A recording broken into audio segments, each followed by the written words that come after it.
자, 여러분 반갑습니다. 자, 이번 시간에 우리 교재 161쪽을 이제 이어서 할 건데요. 앞에 강에서 이야기했었던 게 뭐냐면 십자군 전쟁의 결과의 값들. 그 십자군 전쟁의 결과의 값에서 첫 번째, 교황권이 쇠퇴가 됐다. 그죠? 자, 두 번째 간다라면 이제 왕권이 이제 강해지게 되는데 십자군 전쟁 과정에서 이제 교황권이 약해진 것도 있고 또 영주와 기사들 이들이 이제 몰락하잖아요. 그래서 봉건 제도가 힘이 약해지기 때문에 상대적으로 이제 왕권이 강해지는 중앙 집권 국가가 등장하게 됩니다. 자, 교재 161쪽 가볼게요.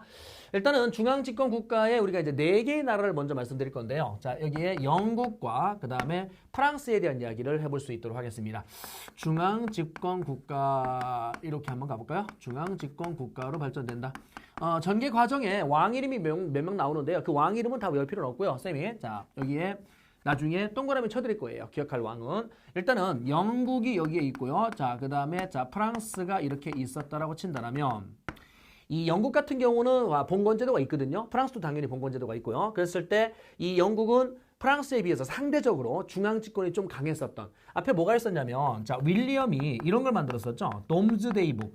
이 돔스데이북이라는 걸 만들어놨는데 자 얘가 11세기에 만들어진 전국적 토지 대장이거든요. 그러니까 전국적 토지 대장이 정비되어 있다는 얘기는 이제 세금이나 이런 것들을 좀 더 왕의 중앙이 있는 왕이 원활하게 징수할 수 있을 것이다. 그러니까 왕권이 좀 더 상대적으로 강했었던 자 그러한 봉건 제도가 영국에 있었습니다. 그러면 이게 영국이라고 친다라면 여기가 프랑스라고 친다라면 이건 대륙이죠. 대륙. 그랬을 때 영국 땅에 여기에 있는 섬만 있는 게 아니라 프랑스에 있는 지금 오늘날의 프랑스 이쪽 땅에 영국이 엄청나게 많은 영토를 이렇게 가지고 있다는 겁니다. 그러면서 이제 제후들을 임명을 했었던 거죠. 그래서 이게 다 영국 땅인데 상대적으로 어쨌든 프랑스가 왕권이 좀 더 약한 이 구조에서 일단은 여기에 존 왕이라는 왕이 있었는데 이 존 왕이라는 왕이 프랑스와의 여기 있는 뭡니까? 필립 2세? 요 필립 2세하고 이제 다투게 되는데 요 필립 2세하고 다투게 되었을 때 필립 2세하고 다퉜을 때 영토를 뺏겨요. 누가 뺏겼냐면 여기 있는 존왕이. 자, 그러면 이렇게 대립했었을 때 존왕 다시 한번 이렇게 이야기를 해 봅시다. 이 존왕 같은 경우는 방금 얘기했었던 것처럼 영토를 뺏겼다. 실지왕이라고 부르거든요. 영토를 상실한 왕이다. 실지왕. 자, 두 번째 간다라면 이 존왕이 교황과 대립하다가 교황과 대립했는데 이때 당시에 누가 있었냐면 교황과 대립했었을 때 인노켄티우스 3세 기억나시나요? 그리스도교 발전 과정에서 교황권의 정점에 서 있었던 13세기에 인노켄티우스 3세 그 교황과 대립을 했는데 캔터베리 지방에 대한 대주교 임명권 그 임명권 문제를 놓고 대립을 하다가 결국 교황으로부터 잠시 뭘 당하냐면 파문을 당해요. 자, 이렇게 파문을 당합니다. 그래서 여기 있는 귀족들이 아직 이제 영국에는 의회가 만들어지진 않았고요. 귀족들이요. 지금 뭐 했습니까? 영토 뺏겼죠. 자, 그다음 교황한테 잠시 파문도 당했죠. 자, 이런 무능한 왕 하면서 이제 쫀왕한테 야, 우리가 낸 세금을 이딴 식으로 지금 허비했단 말이냐? 자, 이런 거거든요. 그래가지고 어떻게 된 거냐면 쫀왕한테 대헌장이라는 이러한 문서를 이제 제출하게 되는데 이 대헌장이라는 거를 결국은 승인합니다. 자, 이 시점이 이제 1215년인데요. 연도는 외울 필요 없고 그럼 대헌장의 내용은 뭐냐면 앞으로 세금을 거두려거든 즉 왕 당신들은 말이야 세금을 거두려거든 누구의 귀족들의 승인을 받아라 이런 내용입니다. 그럼 대헌장이 가지고 있는 의는 뭐냐면 봉건 귀족들의 봉건 귀족들의 특권을 뭐 하기 위한 보호하기 위한 그러한 내용을 담은 게 바로 대헌장이라고 할 수 있겠죠. 좀 전에 말씀드렸던 것처럼 왕은 앞으로 세금 거둘 때 귀족들의 승인을 반드시 얻어라 라는 문서. 이게 이제 마그나 카르타 대헌장이라고 얘기합니다. 대헌장. 세기가 몇 세기인지 꼭 기억하시라고요? 13세기라는 걸 여러분들이 기억을 꼭 해두시기 바랍니다. 아무튼요. 기존에 영국이 누구보다 프랑스보다 상대적으로 왕권이 더 강했었는데 서서히 이제 뭐 되고 되었습니까? 이제 역전돼가는 그런 장면? 예. 아무튼요. 13세기에 이 존 왕이 프랑스에게 일부 영토를 뺏기기도 했었다더라. 이 정도 흐름 잡아놓으시고요. 계속 가볼게요. 여기에서요. 필립 4세가 올라오게 되는데 필립 4세 이 필립 4세 같은 경우는 우리가 뭘 기억해야 되냐면 삼부회라는 거를 처음 소집한답니다. 그러면 삼부회라는 거를 처음 소집했는데 이 시점이 언제냐면 1302년이었었죠. 14세기입니다. 그죠? 그러면 삼부회라는 걸 소집해서 어떻게 했어요? 여기에 교황의 세력을 견제했죠. 그러면서 자 앞에서 배웠었던 자 무슨 요소? 네, 아비뇽 요소. 요 아비뇽 요소와 관련됐었던 게 바로 필립 4세였었거든요. 아비뇽 요소는요 1309년에서부터 1377년까지 대략 한 70여 년간 교황이 프랑스 남부의 성 아비뇽에 이제 감금되었었던 이런 사건을 우리가 아비뇽 요소라고 합니다. 그 이후에 이제 교회의 대분열 이런 것들이 이제 있었던 거고요. 자, 우린 정치를 볼 거니까 아무튼 산부회가 소집되었다. 이걸 소집한 목적은 아비뇽 요소를 하기 위한 거다. 이렇게 여러분들이 이해를 하시기 바랍니다. 그 다음에 영국도요. 영국도 지금 이 쫀왕이 대헌장이라는 거를 자 승인해놨는데 이 대헌장을 그 뒤에 왕들이요. 자꾸만 뭐하냐? 무시하려고 합니다. 그러니까 대헌장의 기본 내용은 뭐였었습니까? 세금 거두려면 귀족들에게 승인받아라 이런 내용이었는데 그 내용을 무시하는 거야. 그래서 여기에 시몽드 몽프르 자 시몽드 몽프르가 저항을 합니다. 그래서 시몽드 몽프르가 저항을 했고 자, 이 시몽드 몽프르를 따르는 사람들의 이제 모임이 만들어졌습니다. 그 모임을 시몽드 몽프르 의회라고 얘기합니다. 그런데 나중에 그 시몽드 몽프르 의회가 자, 어떤 걸로 발전되냐면 모범 의회라는 신분제 의회로 이렇게 발전이 될 겁니다. 모범 의회. 그래서 영국의 신분제 의회인 모범 의회는 13세기에 만들어진 거고 이 모범 의회가 자, 왕과의 어떤 대결 구도에서 결국은 자, 만들어진 겁니다. 시기가 다르네요. 그죠? 자, 프랑스의 산부회는 자, 14세기고 영국의 신분제 의회 모범 의회는 13세기라는 거. 그리고 나중에 영국은 양원제로 이제 국회가 발전될 겁니다. 상원 의원, 하원 의원. 그래서 상원 의원은 자, 여기 있는 귀족들 중심의 자, 모임이라고 할 수 있겠고 하원 의원에는 이제 상공 시민들이 이제 주로 들어가서 하원 의원을 구성하게 되죠. 이건 영국의 모습. 명칭 여러분들 확인하십시오. 모범 의회는 자, 영국이고요. 산부회는 프랑스다. 요거는 자, 왕권을 견제하는 과정에서 출발이 됐고 요거는 교황권을 견제하는 과정에서 왕이 직접 만든 게 바로 산부회였었다는 거. 이 정도. 이제요. 여기 이 필립 4세 다음에 샤를 4세가 올라오는데 자, 여기에 누가 있었냐면 샤를 4세가 올라와요. 근데 이 샤를 4세가 후계자가 없어요. 자, 후계자가 없어서 어떻게 할까? 누구를 그러면 왕으로 앉히지? 라고 이제 고민을 했는데 여기 있는 이 샤를 4세의 조카였었던 자 필리프 아니야 조카가 아니라 사촌이었었던 필리프 6세를 자 이렇게 왕으로 앉힙니다. 그러니까 얘의 사촌입니다. 사촌 됐죠? 그랬더니 여기에 영국이요 버럭 화를 내면서 이렇게 얘기를 합니다. 어떻게 얘기했냐면 샤를 4세에 누이가 있었는데 샤를 4세에 누나가 있었는데 그 누나가 영국으로 시집갔거든요. 그래서 영국에 시집가가지고 낳은 베이비가 누구냐면 에드워드 3세. 그럼 그 에드워드 3세가 지금 현재 영국의 왕을 하고 있어요. 영국의 왕을 하고 있는데 그럼 얘는 자 뭡니까? 이 샤를 4세의 조카가 되는 건가요? 그죠? 여기 있는 누나의 자 동생 아들이니까 그죠? 조카가 되는 거고 그 다음에 여기는 사촌이랍니다. 그렇다면 사촌 이랬을 때 아니 여기는 샤를 4세가 후계자가 없어서 자 이렇게 사촌한테 왕을 넘기느니 차라리 여기 있는 조카한테 왕을 넘기는 게 어때? 그러니까 영국이요 프랑스의 왕을 겸임하겠다는 겁니다. 프랑스의 왕을. 그래서 결국 이 에드워드 3세와 필립 6세 자 이들 간에 왕위 계승 다툼이 벌어지게 됩니다. 자 이를 우리는 무슨 전쟁이라고 표현하냐면 바로 백년 전쟁이다라고 표현을 하게 되죠. 자, 이 백년 전쟁 1337년에서 1453년도까지인데요. 세기를 일단 먼저 여러분들이 확인을 좀 해주시기 바랍니다. 자, 14세기에서 15세기 중반까지 100년간에 걸쳐서 100년 좀 넘죠, 그죠? 자, 100여 년에 걸쳐서 벌어진 전쟁 우리가 백년 전쟁이라고 한다면 일단은 좀 전에 뭐라고 했습니까? 배경을 이야기했었을 때 첫 번째 프랑스의 자 왕이 계승 문제. 자, 프랑스의 왕위 계승 다툼. 그러니까 영국이 시비를 거는 거죠. 영국이. 자, 그다음에 두 번째 간다라면 여기에 플랑드로 지방의 자, 플랑드로 지방의 영토 문제. 자, 이렇게 한번 얘기합시다. 이 플랑드로라는 지방은요. 당시에 뭐가 자, 발전돼 있었던 곳이냐면 모직물 산업. 그러니까 모직물이라는 게 이제 그 뭐 양털을 가지고 이제 가공해서 모직물을 만들 건데 그러한 산업이 발전됐었던 곳이 플랑드로입니다. 그러니까 경제의 중심지죠. 그래서 이 지역을 누가 차지하냐에 따라서 경제적으로 많은 자 부를 누릴 수 있기 때문에 플랑드로 지방에 대한 영토 문제를 가지고 또 싸우게 됩니다. 그럼 이 두 가지, 그러니까 프랑스에서의 왕위 계승과 플랑드로 지방에 대한 영토 문제, 이걸 가지고 싸우게 되는데 이때 전개 과정을 보면은요, 영국이 우세합니다. 자, 영국이 우세할 때, 왜냐면 우수한 무기, 그리고 아까도 말씀드렸듯이 이 영국 같은 경우는 봉건제도가 발달되긴 했지만 자 대륙에 비해서 상대적으로 중앙 집권이 강한 그런 형태의 봉건제도라고 제가 말씀드렸잖아요. 그래서 영국이요 당시에 자 장궁 이 장궁이 뭐냐면 길 장자 긴 활을 가지고 있는데 활이 길어요. 큽니다. 그러니까 활이 크고요 화살도 길어요. 그러니까 이제 어떻게 돼요? 멀리 날아갑니다. 화살이 멀리 날아가니까 자 결국은 어떻게 돼요? 힘이 세다는 얘기죠. 파괴력이 있습니다. 그럼 결국 갑옷을 막 뚫기 시작하거든요.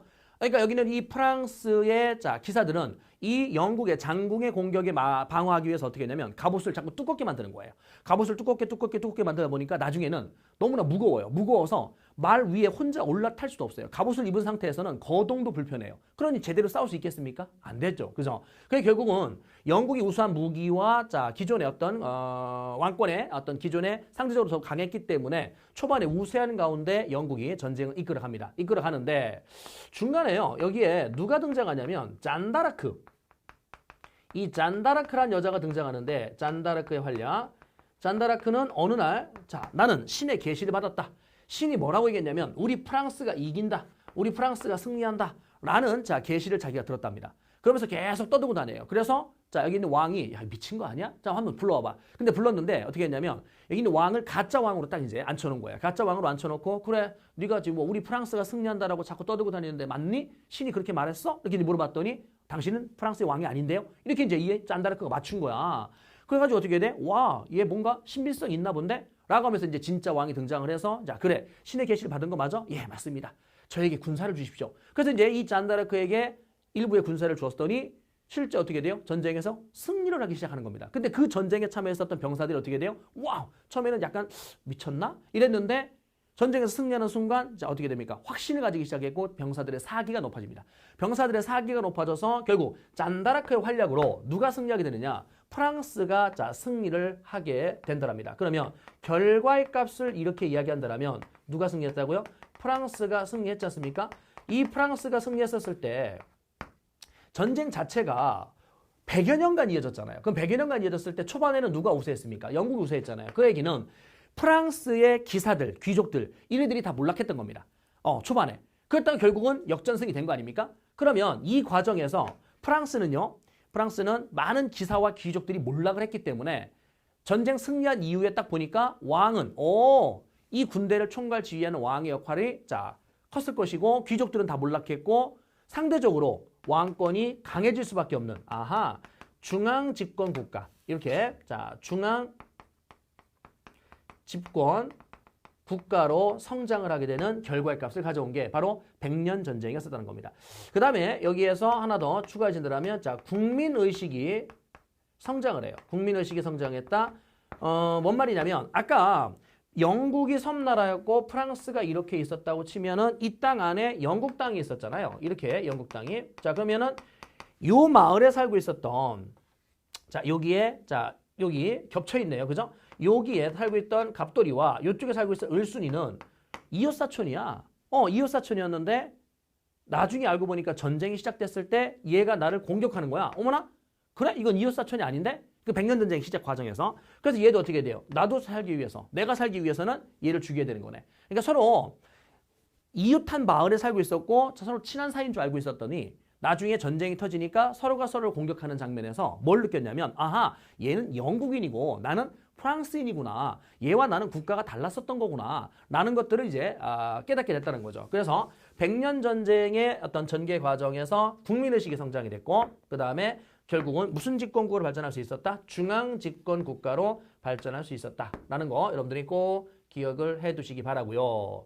이번에는요. 영국에 대한 이야기를 좀 추가를 해드릴 건데 100년 전쟁이 끝나고 2년 뒤에 자 2년 뒤에 그러면 2년 뒤에니까 1455년이 되겠네요. 그죠? 1455년에 장미전쟁이라는 게 벌어져요. 1455년에서 얼마간 지속됐냐면 대략 한 30년 정도. 그렇다면 1485년 이때가 되겠네요. 그죠? 연도는 15세기라는 거 일단 먼저 확인을 좀 해두시고요. 이 장미전쟁 같은 경우는요. 배경은 이렇습니다. 영국의 자 왕위 계승 다툼입니다. 그러니까 앞에서 봤었던 거는 어디에서? 프랑스와 영국이 갈등이죠. 프랑스의 왕위 자리를 놓고 영국의 에드워드 3세가 태클을 걸면서 결국은 전쟁이 시작된 건데 여기서 말하는 이 왕위 계승은 영국 내에서의 갈등인 겁니다. 영국 내에서의. 어쨌든 그러면 당시에요. 요크 가문이라는 가문이 있었고 요크 가문, 자, 그 다음에 랭카스터 가문이 있었는데 이 요크 가문과 랭카스터 가문 얘네들이 왕위 계승을 놓고 30년 정도 다퉜는데 나중에 여기는 랭카스터 가문의 헨리 투터, 이 헨리 투터가 결국은 여기 있는 요크 가문에서의 엘리자베스라는 자 그러한 귀족이니까 딸과 결혼하게 되는데 그러면서 결국은 자 전쟁을 일단락 지을 거거든요. 그래서 헨리 투터가 헨리 자 7세가 될 거고 헨리 7세가 될 거고 이때 둘이 지금 결혼했잖아요. 결혼했었을 때 두 개의 귀족 가문이 싸우다가 하나로 지금 합해진 거 아닙니까? 그러니까 이 헨리 7세를 중심으로 해서 매우 안정적인 사회를 이루게 됩니다. 그래서 무슨 집권 국가로 발전하게 된다? 아하, 중앙 집권 국가로 이렇게 발전할 수 있었던 거죠. 그래서 중앙 집권으로 발전했었던 이 장미 전쟁은 왜 장미 전쟁이냐면 이 두 개의 가문이 여러분들 그 가문을 상징하는 휘장, 그 마크, 자, 이 마크로 장미 문양을 썼거든요. 그래서 여러분들이 예를 들어서 서울대 하면 떠오르는 그 마크가 있지 않습니까? 고대 하면 떠오르는 어떤 상징적 그 휘장, 마크가 있는데 그런 것들을 얘들은 장미 모양으로 썼었던 거예요. 그래서 여기 있는 이 랭카스터 가문은 빨간색 장미, 요크 가문은 이제 흰색 장미인데 뭐 그거를 뭐 구분하라고 시험에 나오진 않을 거고요. 어쨌든 장미 모양을 둘 다 휘장으로 썼었던 두 가문이 자 이러한 전쟁을 했는데 이 과정에서 헨리 튜터가 요크 가문과의 결혼을 했고 그 헨리 튜터가 헨리 7세가 되어서 자 튜터 왕조가 만들어집니다. 튜터 왕조. 그러면서 이제 무슨 집권 국가로 발전되고 있다? 중앙 집권 국가로 발전되었다. 결론. 프랑스와 영국은 각각의 무슨 전쟁과 무슨 전쟁을 통해서 백년 전쟁과 자 장미 전쟁을 통해서 무슨 집권 국가가 되고 있다. 중앙 집권 국가가 되고 있다. 요게 특징이네요. 세기 확인하십시오. 몇 세기라고요? 15세기입니다. 자, 중앙 집권 국가가 되었습니다. 세기 확인하십시오. 몇 세기입니까? 15세기입니다. 되나요? 자, 여기 있는 백년 전쟁 시점은 14세기 때부터라는 거 요거 확인하시고요. 다시 이제 왕 이름 마무리해 드릴게요. 왕 이름에서 여러분들이 기억할 왕은요. 여기에 있는 영국의 존왕. 이 존왕이라는 왕. 자, 여기를 여러분들이 기억을 하시면 됩니다. 존왕. 요쪽 기억하시고요. 필립 2세. 자, 개무시하시고요. 자, 그다음에 스몽드 몽프로 중요하지 않습니다. 이거는 왕은 아니에요. 자, 왕에게 저항했었던 자 인물이고 이게 의회의 자 기초가 되는 겁니다. 스몽드 몽프로 의회가 모범의회가 될 겁니다. 샤를 3세 자 개무시하시고요. 에드워드 3세 자 필립 6세 개무시하시고요. 그러면 누구? 그렇죠. 여기. 그러니까 왕 이름은요. 존왕과 관련된 거에서 대헌장 요게 이제 시험에 나오기 때문에 존왕 기억하시고 필립 4세는 삼부회를 통해서 아비리누스를 했다는 거. 자, 이 정도. 왕 이름 확인했고 백년 전쟁과 장미 전쟁 세기 확인했습니다. 자, 보십시오. 이때 영국과 프랑스는요. 영국과 프랑스는 여기에서 백년 전쟁을 지금 하고 있는 요 시점에 자, 연도를 한 번만 자, 정리해 볼게요. 백년 전쟁을 하는 시점은 1337년에서 1453년인데 요 시점에서 어떤 일이 있었냐면 아비뇽 유수 위에다 쓸까요? 이렇게 쓸게요. 자, 아비뇽 유수라는 사건이 있었는데 이 아비뇽 유수는 아까 왕 이름 순서대로 나열을 했었을 때 필립 4세 때 이제 아비뇽 유수잖아요. 근데 백년 전쟁은 필립 6세 때잖아요. 그러니까 왕 이름 열 필요 없이 시점이 더 앞에겠군요. 1309년에서부터 1377년까지입니다. 자, 그러니까 여기 있는 백년 전쟁이란 전쟁은 자, 무슨 유수 중에 아비뇽 유수라는 사건 와중에 자, 지금 벌어진 전쟁이라는 거 확인하시고 장미 전쟁은 백년 전쟁이 끝나고 나서 2년 뒤에 그러니까 1455년에서 1485년까지 대략 한 30년간 전개된 전쟁이니까 세기만 확인하시면 됩니다. 15세기라는 거. 여기서요. 뭐가 유행했냐면 흑사병이라는 게 유행했거든요. 이 흑사병이라는 게 14세기에 유행을 해요. 그러면 흑사병이 유행했었을 때 농노들의 지위가 높아지는데 왜냐하면 노동력이 줄어들거든요. 당시에 유럽 인구의 전체의 3분의 1 이상이 다 죽어나가요. 그래서 엄청난 노동력의 부족. 그래서 이제 농노들을 예전처럼 착취하거나 이러면 안 돼요. 힘들지? 좀 쉬어가면서 해. 쉬엄 해. 이런 식으로 이제 농노들을 처우를 개선해 줬는데 유럽 전체적인 분위기예요. 유럽 전체 흑사병 유행할 거니까. 그런데 이 흑사병 중에 농노의 지위가 이렇게 높아졌음에도 불구하고 일부 영주들이 농노에 대한 착취를 강화한 겁니다. 그래서 자 농노들의 자 뭐가 벌어지냐면 반란이 벌어지는데 그 농노의 반란에 뭐가 있냐면 짜크리의 난.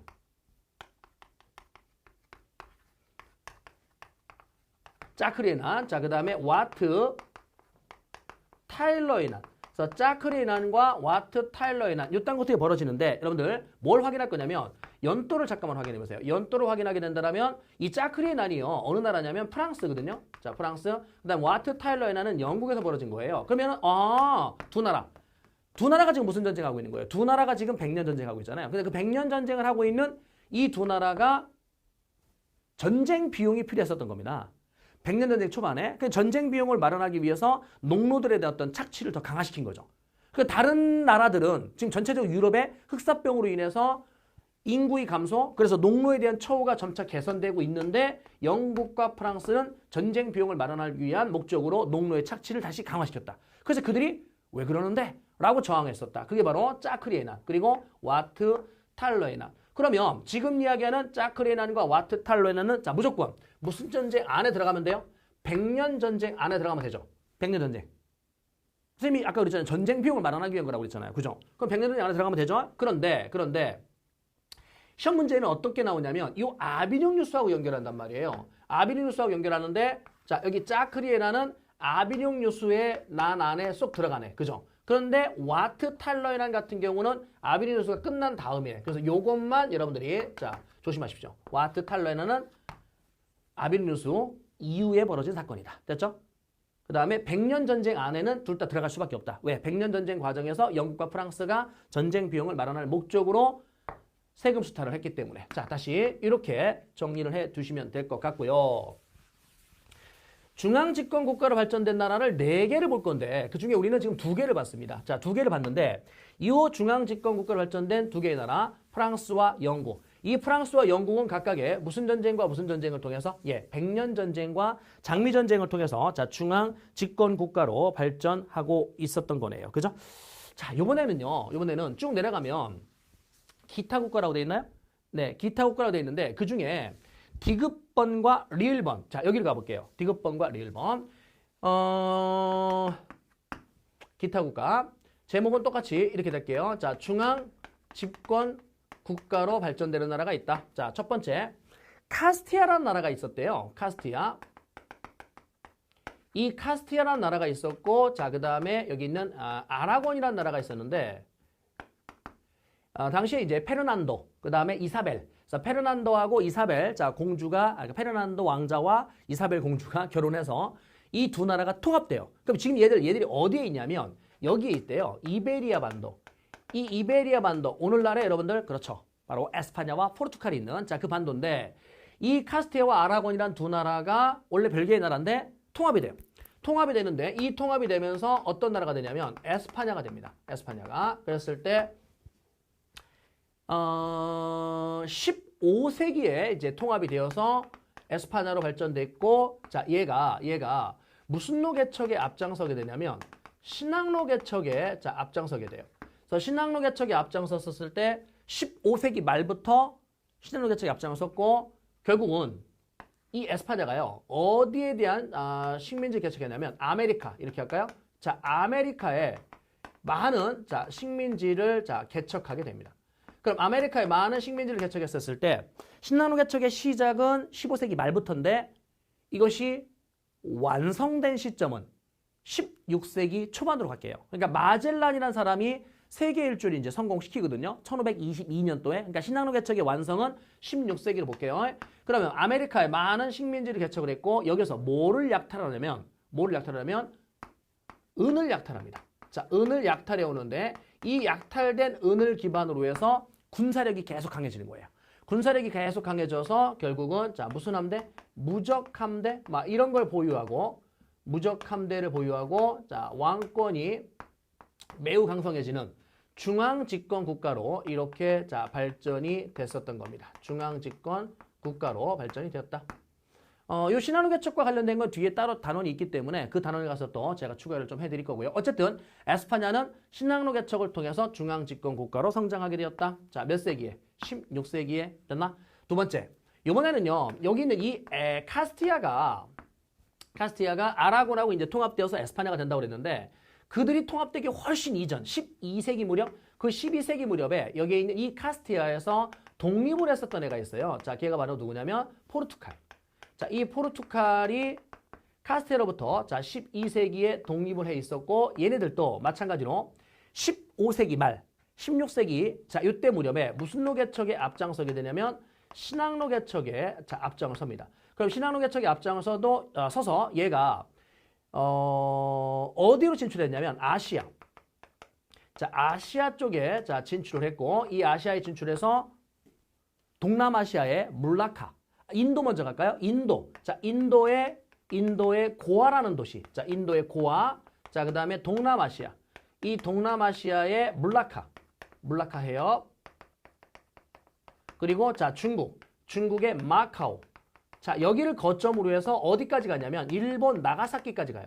그래서 일본에 가서 이제 조총이라든지 화약 이런 걸 막 팔아먹거든요. 어쨌든 그러면은 자, 여기 있는 인도의 고아라는 도시, 동남아시아의 물라카, 중국의 마카오 여기를 거쳐서 일본까지 갔다 왔고 엄청나게 많은 자, 돈을 벌어들이게 됩니다. 저 조총이나 화약 이런 걸 팔아먹고요. 자, 그래서 이걸 팔아먹고 뭐로 결제를 받아서 왔냐면 은으로 결제를 받아서 온 거예요. 그러니까 얘네들도 결국은 무슨 집권 국가로? 중앙 집권 국가로 자 발전을 하고 있네요. 그럼 세기가 자 똑같이 몇 세기로 가실 거냐면 16세기로 가겠습니다.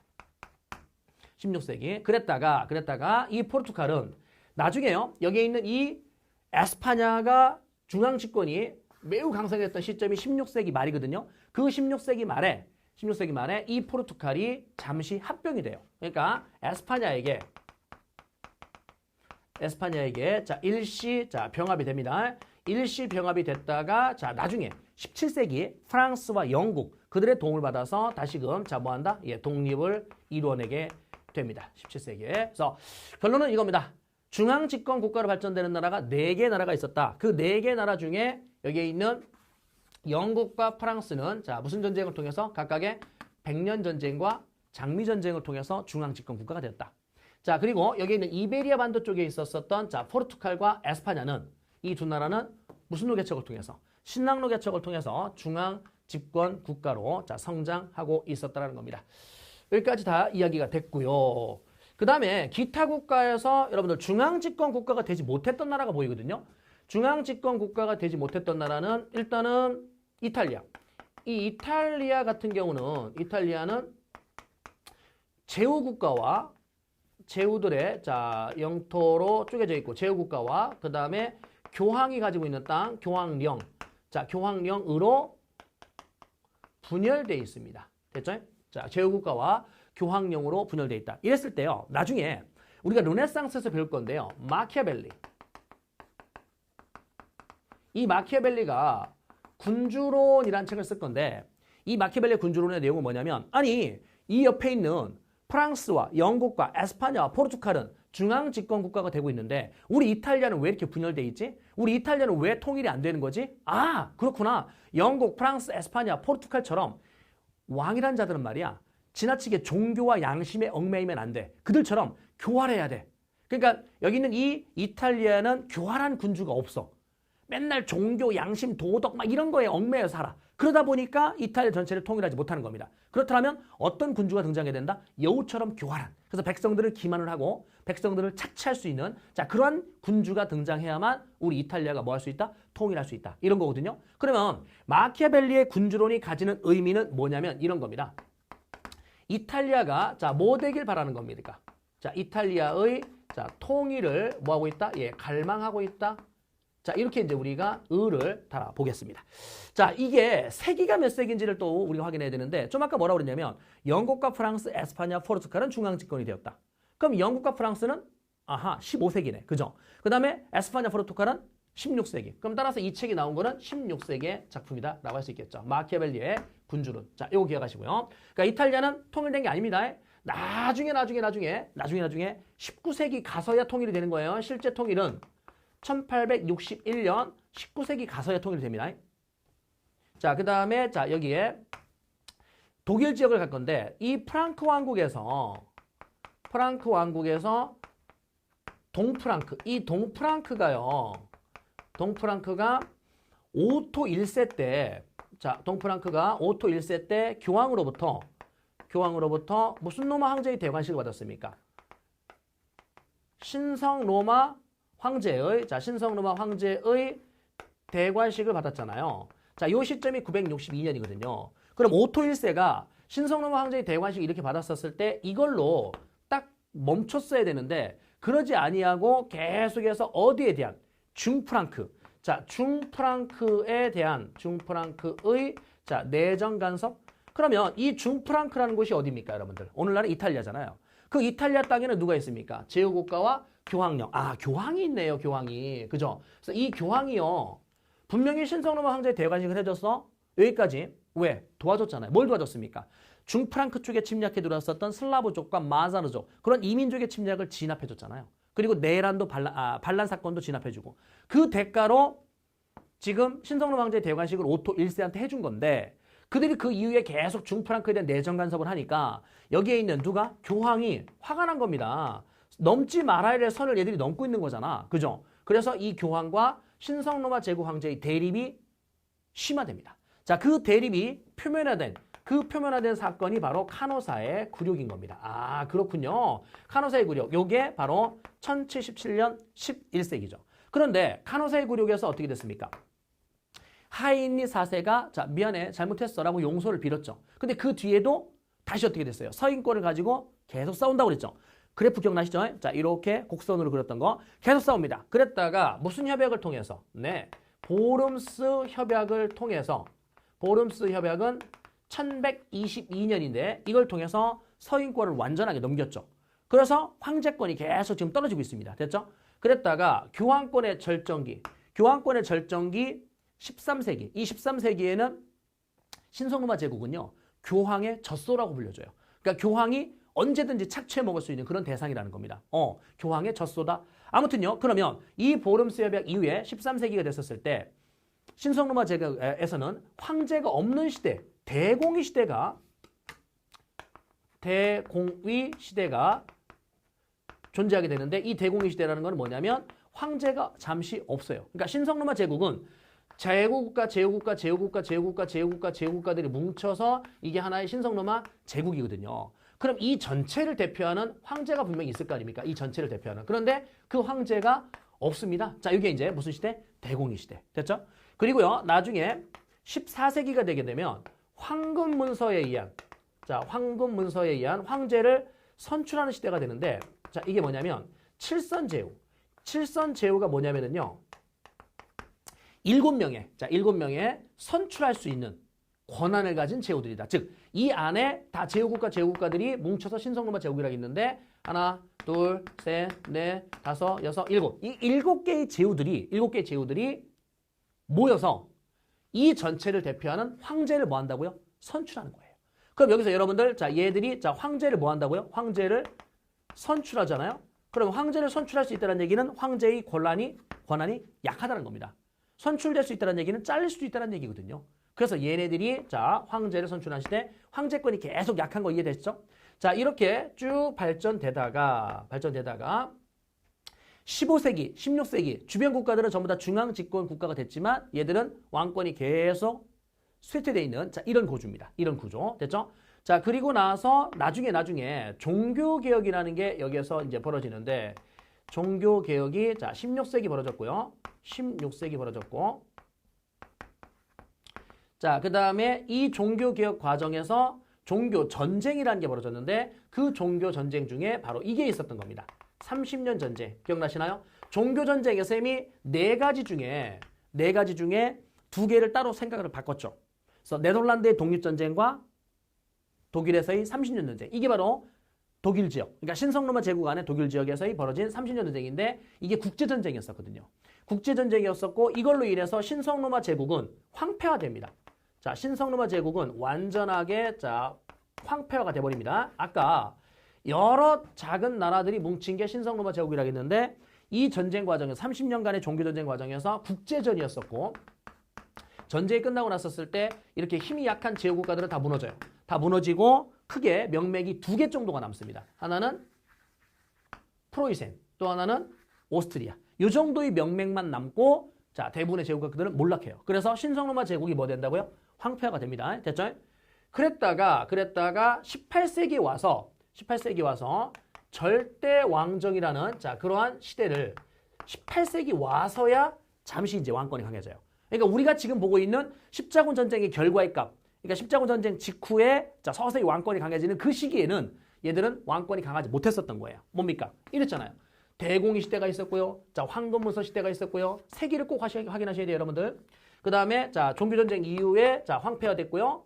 절대왕정이라는 시스템이 18세기에. 이건 뒤에서 배울 건데 프로이센과 오스트리아가 자, 절대왕정을 자, 18세기에 누리게 됩니다.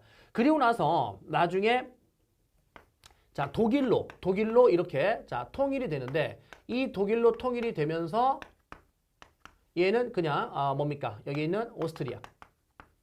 이렇게 이제 쪼개지는 거죠. 아무튼 자 독일로 통일되었다. 오스트리아. 이 시점이 몇 세기냐면 자 19세기 상황. 그래서 독일의 통일 과정 이것도 나중에 중요하게 배울 거고요. 다시 독일 지역을 마무리해 드릴까요? 독일은요. 여러분들 프랑크 왕국 중에 동프랑크가 발전된 게 오늘날의 독일인데 그 동프랑크가 이름이 바뀐 거예요. 무슨 로마 제국이라고? 신성로마 제국이라 이름이 바뀌었어요. 자, 그 시점이 몇 세기입니까? 10세기인가요? 네, 10세기네요. 그죠? 자, 그런데 그 이후에 중프랑크 쪽, 즉 교황이 있는 땅에 간섭을 너무 많이 하다 보니까 교황과의 갈등, 자 카노사의 굴욕 몇 세기죠?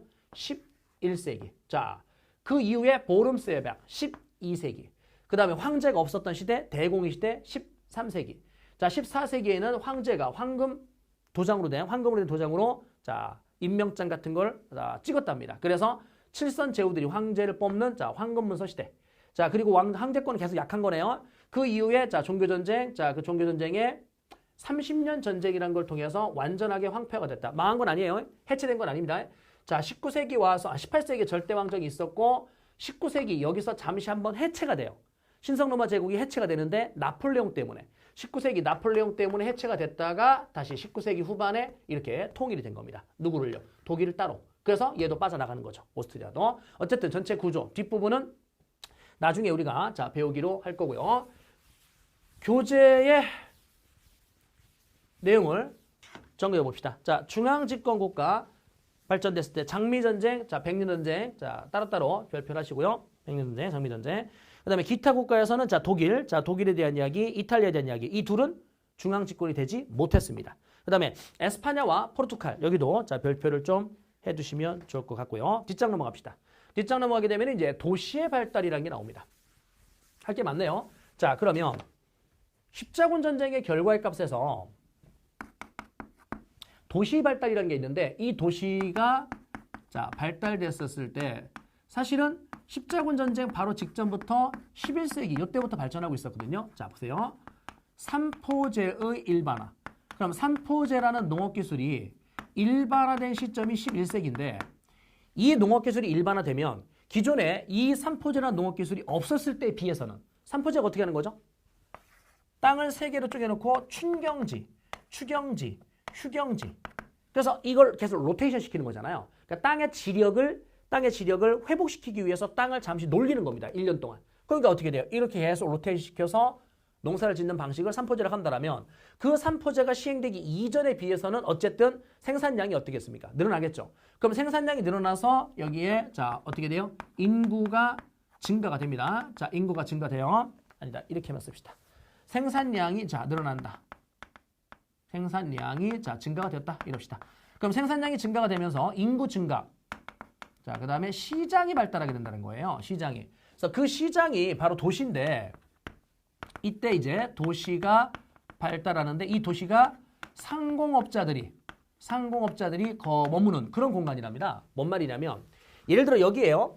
하나의 장원이 있고 하나의 장원이 있고 또 하나의 장원이 있다고 친다면 여기에 영주는 A고 여기에 영주는 B고 여기에 영주는 C라고 한다면 얘네들이 지금 이 안에서 삼포제를 지금 할 거 아니야. 농노들이.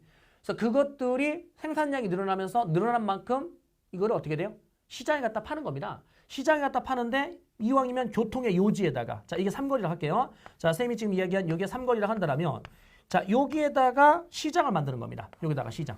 얘도 여기다 시장 만들고 얘도 여기다 시장 만들고 그럼 여기다 시장을 만들었는데 이 시장에 상품들이 있을 거 아니에요. 그럼 그 상품들을 밤에 누군가가 뺏어가면 약탈해 가면 안 되잖아. 그래서 어떻게 했냐? 성을 쌓은 겁니다. 성. 아하 부르크. 부르크를 쌓은 거예요. 자 이게 자 하나의 성, 작은 성 부르크를 쌓았고 이 부르크가 바로 도시였었던 겁니다.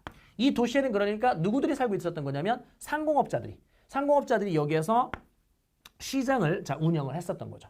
근데 이 도시는 11세기 때부터 지금 발전한다고 그랬는데 이 11세기에 아직까지는 누구의 간섭을 받는 공간이냐면 영주의 간섭을 받죠. B라고 하는 이 영주 땅 안에 즉 장원 안에 자 이만큼의 부르크가 있는 거거든요. 그러니까 영주의 간섭을 받는 공간입니다. 문제는 십자군 전쟁을 거치면서 여기는 얘네들이 전쟁에 갔다 왔죠. A도 전쟁에 갔다 왔고요. B도 전쟁에 갔다 왔고요. C도 전쟁에 갔다 왔는데 십자군 전쟁은 패배한 전쟁이거든요. 원정을 떠났는데 승리했었으면 만약에 전리품을 많이 뺏어왔을 텐데 그렇지 못하고 원정 갔다가 다 패배하고 돌아왔잖아요. 그러니까 여기는 뭐 A는 죽었어. 자 B는 죽진 않았는데 살아 돌아왔어. 살아 돌아왔는데 전쟁 비용을 너무나 많이 쓰고 들어온 겁니다. 돌아왔을 때 완전 거지가 된 거죠. 그러면 자기의 이 땅, 이 장원을 계속 지키기 위해서는 유지하기 위해서는 적어도 최소한의 군사력이 있어야 될 거 아닙니까? 그 군사력을 유지하기 위해서는 또 뭐가 필요하죠? 비용이 필요하죠. 근데 전쟁에 갔다 와서 돌아왔을 때 어떻게 됐어요? 거지가 됐잖아요. 돈이 한 개도 없는 겁니다. 아씨 어떡하지? 그래서 여기 있는 이 B라는 얘가 자기의 땅을 계속 자 관리하기 위해서는 비용이 필요하겠다. 그때 얘들아 너희들 돈 좀 있지? 나한테 목돈 좀 이렇게 땡겨줄 수 있겠니? 이겁니다. 그래서 얘들한테 돈을 받습니다. 그러면 이 도시는 영주에게 돈을 지불하고 대신 조건이 있어요. 앞으로 저희 터치하지 마세요. 저희를 간섭하지 마세요. 자, 우리는 알아서 우리가 할 테니까. 알았죠? 그래 알았어. 결국 이제 얘들한테 뭘 주냐면 자치권을 줘요. 자치권을 줬는데 그러면 영주로부터 자, 뭘 얻었다고요? 자치권을 자, 획득하게 됩니다. 자, 이때 특별 허가장, 특허장이라고 합니다. 자, 특허장을 자, 얘들이 얻어오게 되는데 이 특허장은 돈을 주고 사는 경우도 있고 그다음에 힘으로 뺏는 경우도 있어요. 어쨌든 그러면 이러한 도시들은 점차 누구의 간섭받지 않는 공간으로 영주들의 간섭을 받지 않는 공간으로 이제 빠져나가기 시작합니다. 그러니까 영주의 힘이 약해지는 거죠. 자, 세 번째. 그러면 이 안에서 상공업자들끼리 뭘 조직하냐면 길드를 조직하는데 이 길드가 뭐냐면 조합입니다. 길드가 조합인데 이 조합에서 상공업자들의 자 조합에서 처음에는 이제 상인 길드가 먼저 만들어져요. 상인들의 길드. 자, 그다음에 나중에는 자 누구 길드도 만들어지냐면 수공업자의 자 길드도 이렇게 만들어지거든요.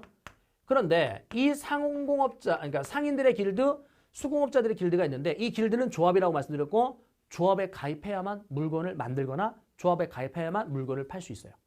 그리고요. 조합에 가입했다 하더라도 물건의 생산량, 자, 그 다음에 자 여기에 있는 판매 시간, 판매 금액 이런 것들을 조합에서 다 일괄적으로 자 결정을 해버립니다. 그래서 이 길드가 가지고 있는 한계점은 뭐냐면 자유롭게 상공업에 종사하는 게 아니라 자유상공업 발달을 자 오히려 뭐 시키냐면 저해시킨다랍니다. 자유상공업 발달을 오히려 뭐 시킨다? 저해시킨다. 뭔 말이냐? 서로가 경쟁을 해가지고요. 품질도 높아지고 가격이 점차 안정을 이루어야 되는데 그게 아니라 길드 안에서 모든 걸 다 결정해버리거든요. 그러다 보니까 자유상공업 발달을 자, 촉진시킨 게 아니라 저해시켰다는 한계점을 가지고 있다. 어쨌든 그 도시 안에서 처음에 이 도시는 영주의 간섭을 받는 공간이었었는데 십자군 전쟁 과정에서부터 영주가 몰락했기 때문에 그들한테 특허장을 사거나 아니면 힘으로 뺏었다. 그래서 이제 하나의 독립된 공간으로. 그럼 길드를 조직을 해서 얘네들이 도시의 뭐를요? 도시의 자치를 지금 하고 있는 겁니다. 그 도시의 자치를 누리고 있었던 애들이 나름의 조합을 만들었고 상인들의 길드도 있고 수공업자의 길드도 있었다. 자, 이 정도 여러분들 자 확인하시면 될 것 같고요. 다섯 번째. 이 도시들끼리요. 동맹을 자 만들 건데 자 무역권 형성 이럴까요? 이 무역권이라는 게 형성됐었을 때 북유럽 무역권이 있고요. 북유럽 무역권이 있고요. 그 다음에 내륙 무역권이 있고요. 자, 그리고 지중해 무역권. 이렇게 우리가 크게 세 개로 나눠서 본다라면 유럽이 이렇게 했다고 치면 북유럽을 중심으로 아이들이 자 이렇게 뭉친 거고 지중해를 중심으로 자 이렇게 뭉친 거고 요 가운데 이제 내륙 무역권 이렇게 이제 나눠서 이야기할 건데 아까요 그 도시들이 원래는 누구의 간섭받는 공간이었었어요. 영주들의 지배와 간섭을 받는 공간이었었잖아요. 근데 완전하게 뭐였습니까, 여러분들? 독립을 해버렸잖아요. 즉 자치권을 가져간 거죠. 자치권을 누리는데 문제는 그 영주가 어떻게 돼요? 야, 너 이리 와봐. 예전에 너 나한테 지금 특허장을 뺏었지? 아니면 돈 주고 사갔지? 나도 이제 세력이 회복됐거든? 라고 이들을 다시금 구속할 가능성이 있잖아요. 그러니까 이 도시들끼리요. 안 되겠다. 나중에 영주가 또 딴소리하면 안 되니까 우리끼리 손 잡자. 그래서 이 도시들끼리 이렇게 동맹을 체결한 거예요. 그래서 도시동맹을 만드는데 이 북유럽 무역권의 대표적인 도시동맹이 뭐가 있냐면 한자동맹이라는 게 있어요. 한자동맹. 이 한자동맹은 북부 독일 지역을 중심으로 형성된 자 도시동맹인데 이 한자라는 게 단결하다, 단합하다 뭐 이런 뜻입니다. 그 다음에 여기에 있는 지중해 무역권에는 롬바르디, 자 롬바르디 동맹이라는 게 있는데 이 롬바르디 동맹은 이탈리아 지역, 북부 이탈리아 지역을 중심으로 해서 뭉친 도시들의 동맹입니다. 그래서 명칭 한자 동맹은 시험에 잘 나오니까 꼭 기억을 하시고요. 롬바르디 동맹은 이탈리아 쪽이다. 명칭을 함께 비교해 주시기 바랍니다. 얘는요 몇 세기에 만들어졌냐면 13세기 만들어졌고요. 얘는 12세기에 만들어집니다. 그러면 그 가운데 낑겨져 있는 내륙 무역권 여기에는 이 쌍파뉴 도시 이름인데요. 쌍파뉴라는 도시가 상업이 가장 발달된 대표적인 도시인데 여기에는 전기시장이 개설될 만큼 자 상공업이 발전되고 있었고 이 쌍파뉴의 자 전기시장 즉 내륙 무역권은 북유럽 무역권과 지중해 무역권 사이에 중개 무역으로 돈을 많이 벌 겁니다. 그래서 무역권을 형성했다. 도시동맹들이 만들어졌다 정도 이야기가 됐습니다. 다시 마무리해 볼게요. 자, 이번에는 제목을 어떻게 다룰 거냐면 이렇게 한번 달아볼게요. 장원의 해체라고 달아볼게요. 장원의 해체. 이 장원이라는 거에 영주가 가지고 있는 자 땅이고 자급자족이 이루어지는 촌락 공동체라고 우리가 표현했는데 그 장원 안에서 도시가 발전됐고 근데 그 도시는 이제 어떻게 됐습니까? 빠져나갔죠. 아 그러면 여기에 있는 지금까지 우리가 봤었던 도시의 발달 이 도시의 발달은 결국 무슨 해체의 한 요인이 되는 거예요? 장원 해체의 한 요인이 되네요. 그죠? 아, 두 번째. 이번에는요. 여기에 있는 화약이 들어왔어요. 그럼 화약이 이렇게 보급이 됐을 때 기사들이 몰락할 거 아닙니까? 그러면 기사들이 대부분 다 영주란 말입니다. 그러니까 자 영주들이 뭐 하게 되고요? 몰락하죠. 이제 칼로 싸우는 게 아니라 총으로 빵빵빵 쏘는 시대가 됐으니까. 그죠?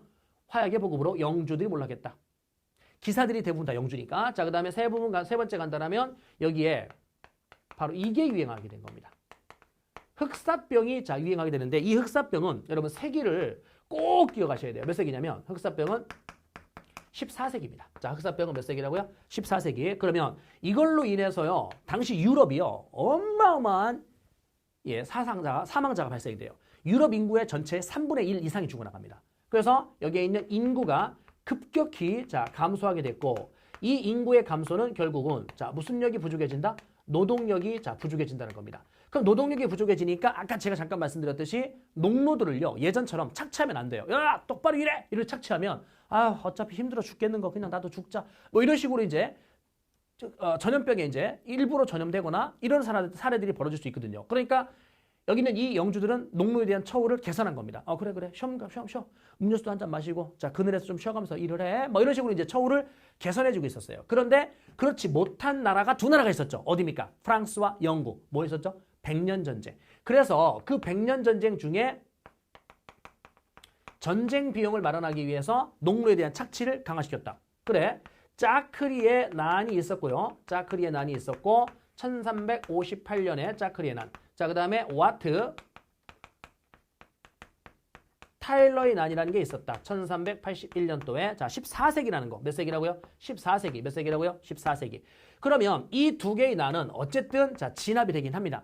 진압이 되긴 하는데 이걸 진압한 다음에 얘들아, 자, 잘해줄게 이제. 너희들도 잘해줄게. 됐죠? 그래서 농노의 농노의 처우를 좀 더 어떻게 된다고요? 개선해주게 됩니다. 그러니까 농노의 지위가 자 계속 또 높아지고 있네요. 그럼 농노의 지위가 계속 높아지니까 장원의 영주 입장에서는 장원의 힘이 약해지는 겁니다. 그러니까 장원이 지금 계속 뭐 돼가고 있는 거예요? 해체되는 여러 가지 요인들을 쓴 겁니다. 그럼 장원이 해체되는데 자 가장 결정적인 영향을 끼친 거는 바로 흑사병입니다. 흑사병. 이거 외에 화약이 보급됐다든지 자 그다음에 도시가 발달했다든지 이 도시는 하나의 단독 문제입니다. 자 그다음에 농노들의 반란 이런 여러 가지 이유로 인해서 장원들이 뭐 되고 있다? 해체되고 있었다. 그럼 장원의 해체는요. 그렇지. 바로 봉건제의 쇠퇴를 가져오는 거죠. 왜냐하면 봉건제도가 성립이 되면 장원은 파생되는 거니까. 그럼 봉건제도가 쇠퇴되니까 자 상대적으로 여기 있는 국왕의 힘이 강해지는 겁니다. 자 무슨 권이 강해지는 거예요? 왕권이 강해지죠. 즉 왕의 직할지가 확대되는 겁니다. 맨 처음에요. 이 왕이 전국의 땅덩어리를 다 다스려야 되는데 그럴 능력이 되지 않았기 때문에 제후들한테 땅을 이렇게 떼어준 거잖아요. 자 이렇게 떼어줬는데 얘네들이 지금 서서히 뭐 되고 있어요? 서서히 힘이 약해지고 몰락하고 있잖아요. 그런 틈바구니에서 이제 왕이 그 땅을 자 이렇게 접수해버리는 거죠. 그러니까 국왕의 직할지가 계속 넓어지면서 왕권이 강해지고 있는 겁니다. 지금 우리 뭐 하고 있는 거죠? 십자군 전쟁의 결과의 값을 얘기하고 있는 겁니다. 십자군 전쟁의 결과값. 그중에 도시의 발달, 그로 인한 장원 해체. 물론 장원 해체는 이 도시 발달 외에 다른 여러 가지 요인이 함께 맞물려서 장원이 해체되고 있는 겁니다. 자, 162쪽이고요. 162쪽에서 니은번 밑줄 긋게요. 영주로부터 자치권을 얻어왔다더라. 그리고 길드를 만들었다더라. 밑에 무역권이 있는데요. 무역권에 지도에다가 여러분들 별표하시고 자 위에 북유럽 무역권, 내륙 무역권, 지중해 무역권 위치 한 번만 확인하십시오. 자 본문에 길드라고 되어 있는 3번이 있는데 그 길드에다가 별표하시고 길드에서 니은번, 디귿번 밑줄 그십시오. 자 도시에서의 자치를 누렸다. 그리고 자유상공업 발달을 저해시켰다라는 거. 촉진시켰다라고 나와 시험에 틀려요. 자 밑에 장원 해체, 상공업 발달, 자 흑사병, 자 흑사병, 와우. 그 다음에 밑에 농노들의 반란, 짜크리의 난과 와트탈러의 난, 자 이거 별표하시기 바랍니다. 자 밑에 장원의 붕괴는 뭐 지금 다 설명이 됐으니까요. 오른쪽 페이지에 십자군 전쟁과 관련된 지도가 있는데요. 이 지도는 별표를 하시긴 하는데 어디를 찾냐면 예루살렘 찾았나요? 그럼 예루살렘에 이렇게 화살표가 들어오면 이건 몇 차 원정입니까? 그렇죠.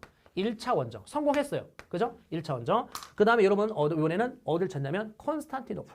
그럼 콘스탄티노플에 이렇게 자 화살표가 들어가면은 자 이거는 몇 차 원정? 4차 원정. 그래서 1차 원정 때는 무슨 왕국 만들었고요?